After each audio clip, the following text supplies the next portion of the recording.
Camarades te seront ennemis de manière haute, lucide et conséquente, non seulement gouverneurs sadiques et préfets tortionnaires, non seulement colons flagellants et banquiers goulus,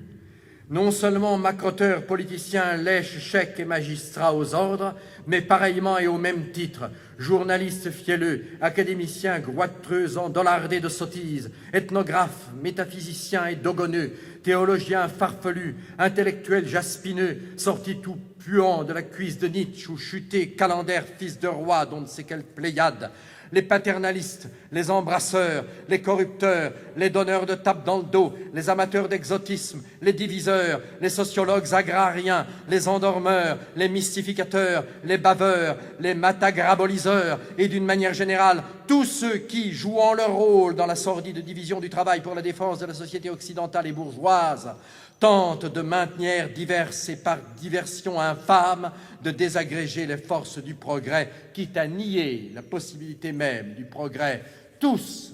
suppôts du capitalisme, tous tenants déclarés ou honteux du colonialisme pillard, tous responsables, tous haïssables, tous négriers, tous redevables désormais de l'agressivité révolutionnaire. Et balez-moi tous les obscurcisseurs, tous les inventeurs de subterfuges, tous les charlatans mystificateurs, tous les manieurs de charabia, et n'essaie pas de savoir si ces messieurs sont personnellement de bonne ou de mauvaise foi, s'ils sont personnellement bien ou mal intentionnés, s'ils sont personnellement, c'est-à-dire dans leur conscience intime de Pierre ou Paul, colonialistes ou non, l'essentiel étant que leur très aléatoire bonne foi subjective est sans rapport aucun avec la portée objective et sociale de la mauvaise besogne qu'ils font de chiens de garde du colonialisme.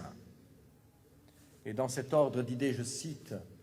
à titre d'exemple pris à dessein dans des disciplines très différentes, de Gourou son livre « Les pays tropicaux »,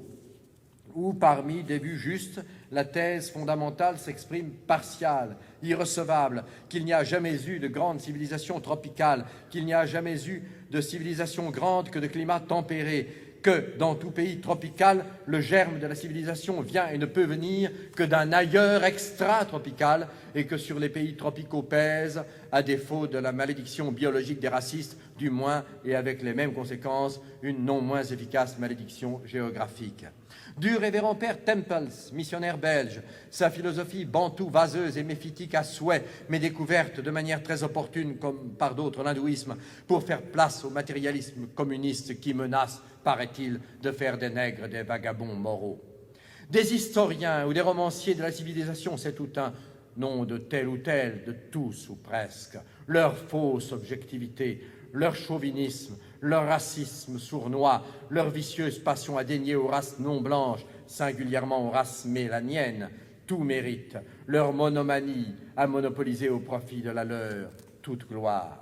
Des psychologues, sociologues, etc., leur vue sur le primitivisme, leurs investigations dirigées, leur généralisation intéressée, leurs spéculations tendancieuses, leur insistance sur le caractère en marge, le caractère à part des non-blancs, leur reniement pour les besoins de la cause, dans le temps même où chacun de ces messieurs se réclame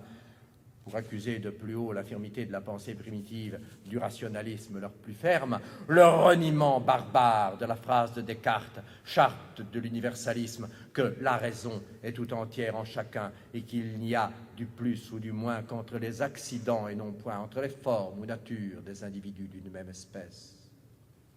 Mais n'allons pas trop vite, il vaut la peine de suivre quelques-uns de ces messieurs. Je ne m'étendrai pas sur le cas des historiens,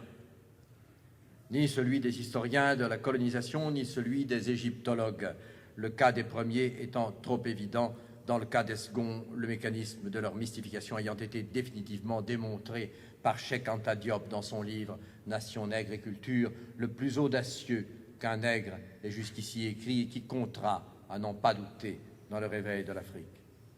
Mais il y a pour ces messieurs un malheur, c'est que l'entendement bourgeois est de plus en plus rebelle à la finasserie et que leurs maîtres sont condamnés à se détourner d'eux de plus en plus pour applaudir de plus en plus d'autres, moins subtils et plus brutaux. C'est très précisément cela qui donne une chance à un journaliste du Monde. Et en effet, voici sur le plateau du journal, bien sagement rangées, ces petites offres de service. Aucune surprise possible, tout garanti, efficacité éprouvée, toute expérience faite et concluante. C'est d'un racisme qu'il s'agit, d'un racisme français, encore maigrelet certes, mais prometteur, oyez plutôt. Notre lectrice, une dame professeure qui a eu l'audace de contredire l'irascible journaliste, éprouve, en contemplant deux jeunes métis, ses élèves, l'émotion de fierté que lui donne le sentiment d'une intégration croissante à notre famille française. Son émotion serait-elle la même si elle voyait à l'inverse la France s'intégrer dans la famille noire ou jaune ou rouge, peu importe, c'est-à-dire se diluer, disparaître? C'est clair pour notre journaliste, c'est le sang qui fait la France. Et les bases de la nation sont biologiques, son peuple, son génie, sont faits d'un équilibre millénaire, vigoureux et délicat à la fois, et certaines ruptures inquiétantes de cet équilibre coïncident avec l'infusion massive et souvent hasardeuse de sang étranger qu'elle a dû subir depuis une trentaine d'années. En somme, le métissage, voilà l'ennemi. Plus de crise sociale, plus de crise économique, il n'y a plus que des crises raciales. Bien entendu, l'humanisme ne perd point ses droits, nous sommes en Occident, mais entendons-nous. Ce n'est pas en se perdant dans l'univers humain avec son sang et son esprit que la France sera universelle, c'est en demeurant elle-même. Voilà où en est arrivée la bourgeoisie française 5 ans après la défaite de Hitler, et c'est en cela précisément que réside son châtiment historique d'être condamnée, y revenant comme par vice, à remâcher le vomi de Hitler. Car enfin, notre journaliste en était encore à fignoler des romans paysans, des drames de la terre, des histoires de mauvais œil, quand l'œil autrement mauvais qu'un agreste héros de Jettatura, Hitler, annonçait « Le but suprême de l'État-peuple est de conserver les éléments originaires de la race qui, en répandant la culture, crée la beauté et la dignité d'une humanité supérieure. » Cette filiation, notre journaliste la connaît, il n'a garde d'en être gêné, fort bien, c'est son droit, comme ce n'est pas notre droit de nous en indigner.